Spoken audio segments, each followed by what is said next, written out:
Olá pessoal, tudo bem? Sou a Fabíola, professora aqui da Unitec, disciplina de Tecnologia de Alimentos do curso de Nutrição e Dietética, módulo 2.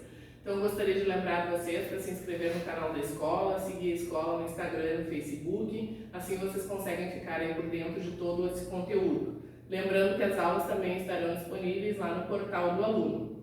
Seguindo a nossa disciplina então de Tecnologia, hoje nós vamos para a aula número 7, na página 224 da apostila de vocês, vocês podem acompanhar a aula sobre tecnologia de laticínios.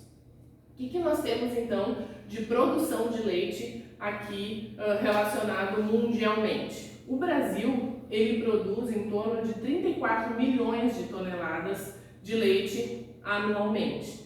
Então ali pelo gráfico, visualizando, o primeiro lugar de produtor seria a Ásia e em segundo lugar então aparece o Brasil aí dentro das Américas. Produção de leite. Maior parte desse leite processado, ele é produzido como bebida láctea, ou seja, são subprodutos que são retirados aí do leite original. O padrão de consumo de leite no Brasil, ele mudou bastante, Ali a gente pode visualizar no ano de 1970, ali no gráfico, que a gente tem em torno de 80% da população consumindo apenas o leite integral. Desse tempo para cá, nós temos ali mais uma variação no ano de 1992, onde a gente já consegue perceber que o leite integral e o leite com baixo teor de gordura, que poderia entrar o semi-desnatado, já existe uma equiparação da quantidade de pessoas que consomem. E hoje em dia, nos anos aí de 2015 para cá, esse gráfico ele já está parelho, Então nós temos o consumo do integral, do semi-desnatado e do desnatado por uma parcela praticamente igual da população. Aonde que é produzido então o leite? Lá na glândula mamária bovina. Tecido secretório, ali a origem do leite, onde a gente tem o alvéolo, e é também onde é armazenado esse leite. Qual é a definição de leite?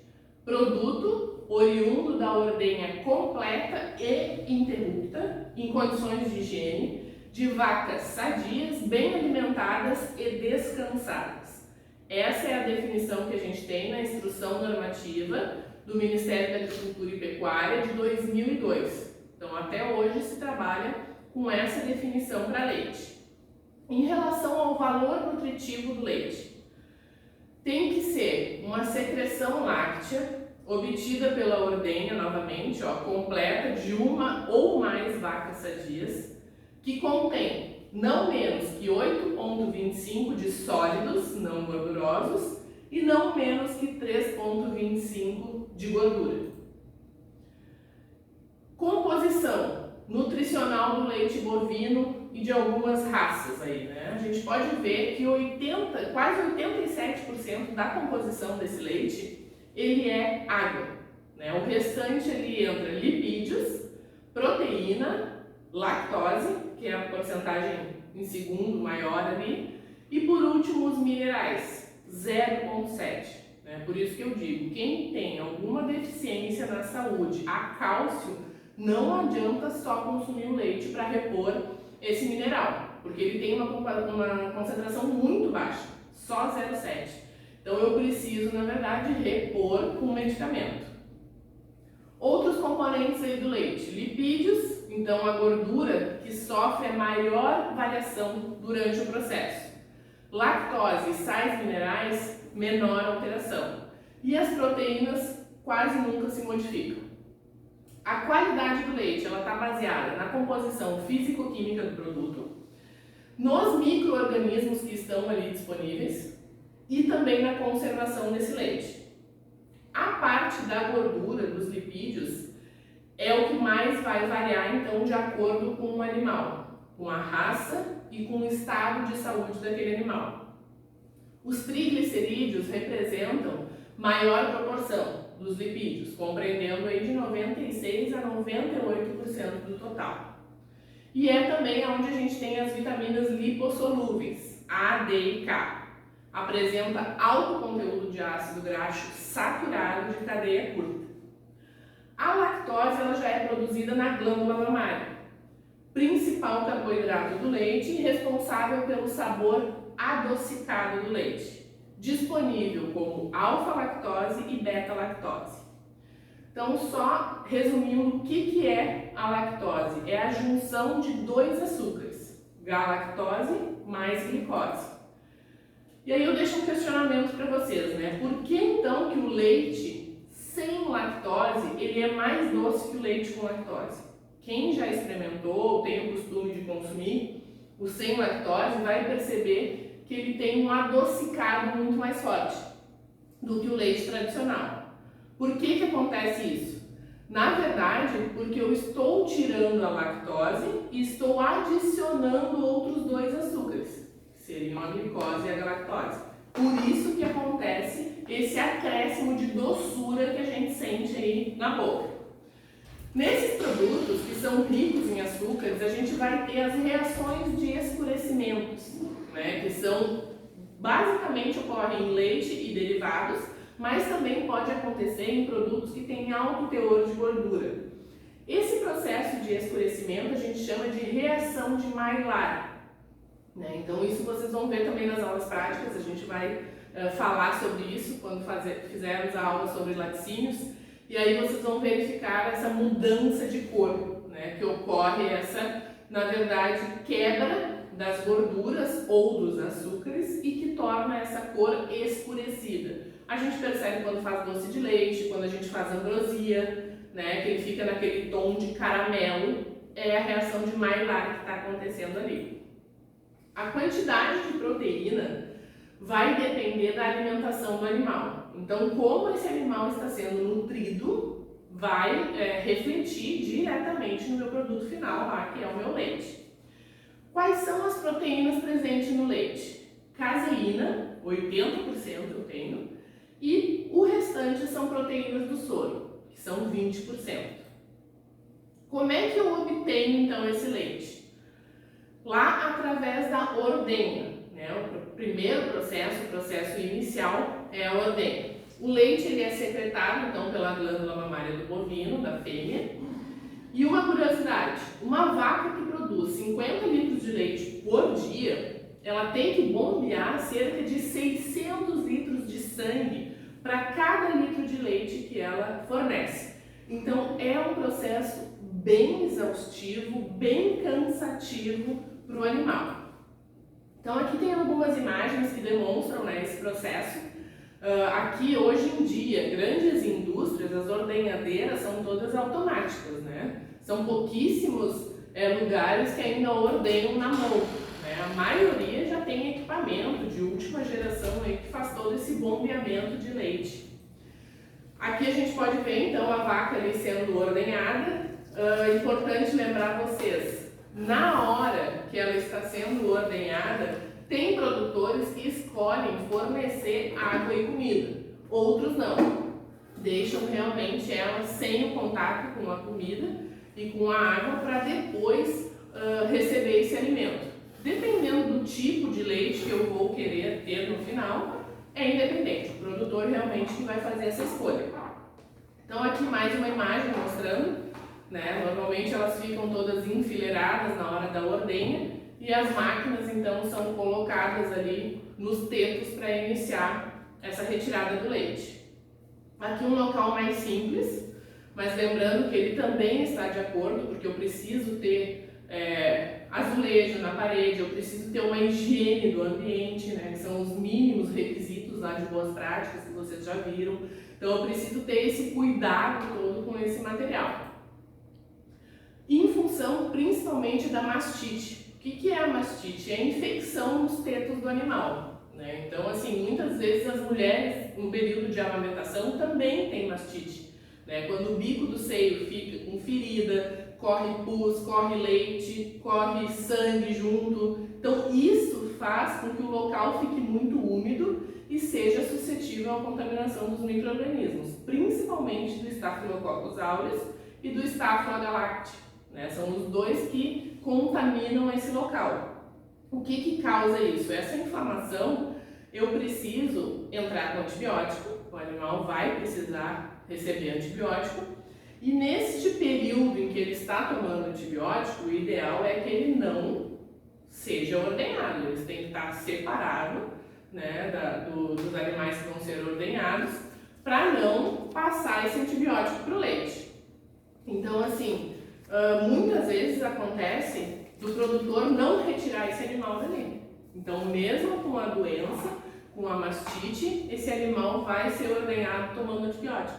E esse antibiótico vai estar lá no leite final para nós consumir. Então, esse é um problema muito sério, por isso que existe um padrão todo de qualidade para que não aconteça isso. Mas a gente sabe que tem produtores que não querem retirar a vaca, no caso, a que está doente, do processo de ordenhamento. Então, é um grave problema sanitário na pecuária que a gente tem, eu acho que é o mais comum e o mais grave de todos.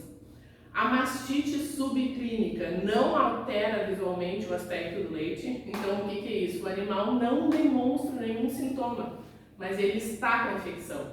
E esse pus que sai dos dedos vai para o leite e não muda a cor, então acaba sendo vendido normalmente. E recomenda-se então que sejam realizados testes mensais. Aqui tem a foto de 4 scores que a gente chama, né? Que são os úberes, como é que deveriam ser na hora de ser ordenhados. Então lá o número 4 é considerado muito sujo. Né? Naquele estado em si, eu não posso ordenhar, mas ali na foto a gente vê que ele está sendo ordenhado. O 3, moderadamente sujo. O 2, pouco sujo. E o 1, sem sujeira. Perfeito seria sempre o número 1, onde eu tenho toda uma estrutura higienizada na pele do animal antes de colocar as teteiras. O que seria o ideal? Lavar com água e sabão e se passa iodo. Né? Essa já é uma higienização completa e boa que deve ser feita. Por quê? Porque esse animal ele deita na cama onde tem fezes muitas vezes, aquela serragem muitas vezes não é higienizada. Então ele acaba se contaminando com esse material do solo e do próprio ambiente. Por isso, antes de ser ordenhado, eu tenho que higienizar. Após a ordenha, eu preciso de uma refrigeração imediata desse produto, que é o leite. O leite, quando ele sai do animal, ele está a 37 graus, que é a nossa temperatura corporal, é a mesma do animal. Então, essa é a temperatura ideal para que os micro-organismos comecem a se multiplicar. Então, por isso eu trabalho com a temperatura para refrigerar rapidamente, para não deixar eles crescerem. Se eu resfriar, eu vou conseguir retardar esse crescimento. Odor e sabor. O leite, ele absorve os odores da forragem e da silagem. O que é isso? É a cama dos animais. Então, a gente tem que evitar a presença desses materiais junto aos animais em função disso, porque o leite vai absorver e vai ter no final esse odor e esse sabor. Primeira etapa, então, coleta em granel, né? Em latão, ali no caso a gente está vendo latão de plástico, né? Depois de ter sido ordenhado, vai para os latões para ser refrigerado. Se retira uma pequena quantidade para análise, então se faz testes rápidos ali para ver se está no teor de gordura, se não tem nenhum micro-organismo patogênico que vai causar algum problema, né? Então essas análises são feitas ali no local. Recepção e resfriamento desse leite cru. Ali já está passando então para tambores maior, de inox, de alumínio, a gente vê que é um local mais adequado, né? Com maior estrutura para isso. Ali o tanque de resfriamento, onde ele já baixa com uma temperatura bem baixa, em torno de 2 graus. E aí nós temos a diferença entre os tipos de leite, tipo A, B e C. Hoje em dia a gente não vê mais no rótulo, né? A indústria não tem mais a obrigatoriedade de colocar para nós se é A, B ou C. Isso para leite de saquinho. Leite de caixinha não temos, né? Todos eles é o mesmo padrão. Mas o leite de saquinho ainda é vendido em alguns lugares, a gente encontra, e eles não precisam mais colocar se é tipo A, B ou C. Qual é a diferença entre esses leites? O tipo A tem uma sala específica de alvenaria revestida de azulejo, a ordenha é mecânica, então toda com maquinário, e a principal diferença, esse leite chega para o consumidor em até 12 horas após a ordenha. Então, se o animal foi ordenhado às 5 da manhã, às 5 da tarde já está disponível no mercadinho lá para a gente poder comprar. O tipo B, a estrutura da sala da ordenha é igual. A diferença é que ele chega para nós, 24 horas após, né? Então, ser ordenhado 24 horas após. Ordenhou às 8 da manhã, só vai chegar para nós consumir às 8 da manhã do outro dia. E o tipo C não tem nenhuma necessidade de instalação especial. E quando chega para nós, não sabemos. Só Deus sabe, né? Então, assim, o tipo C normalmente é o leite que vai para a caixinha, onde ele vai passar pelo processo de UHT, onde ele vai eliminar todo e qualquer micro-organismo que está ali, inclusive os benéficos, né? Tornando esse leite estéril. Tipo do leite quanto à gordura: o integral, que é a gordura original, padronizado, 3% de gordura, semi-desnatado, 1,5%, e o desnatado até 0,5% de gordura. Nos processos, a gente tem pasteurização, que é quando chega o leite lá na indústria, tem que chegar refrigerado. Depois a clarificação, onde a gente vai retirar algumas impurezas grandes que estão ali no produto, pelo do animal, pele do animal, sujeiras visíveis. Depois a gente faz a padronização, que é a retirada parcial dessa gordura.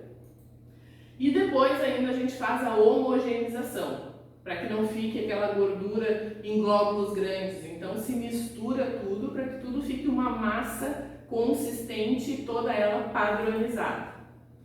Quando chegou o leite lá na indústria, a gente ainda tem o tratamento térmico, que aí depende, pode ser uma pasteurização ou pode ser o processo UHT, depende qual vai ser a finalidade desse produto. E também gostaria de lembrar vocês que na aula prática de tecnologia de leite, a gente tem diversos produtos que vão ser elaborados, a gente vai conseguir fazer iogurte, queijo, requeijão, né? Tem uma variedade aí de alimentos para vocês acompanharem na prática o que a gente viu aqui na teoria, tá bom? Agradeço a atenção de vocês, meu contato está disponível, o e-mail vocês já têm, qualquer dúvida estou à disposição. Lembrando das atividades no portal. Um abraço!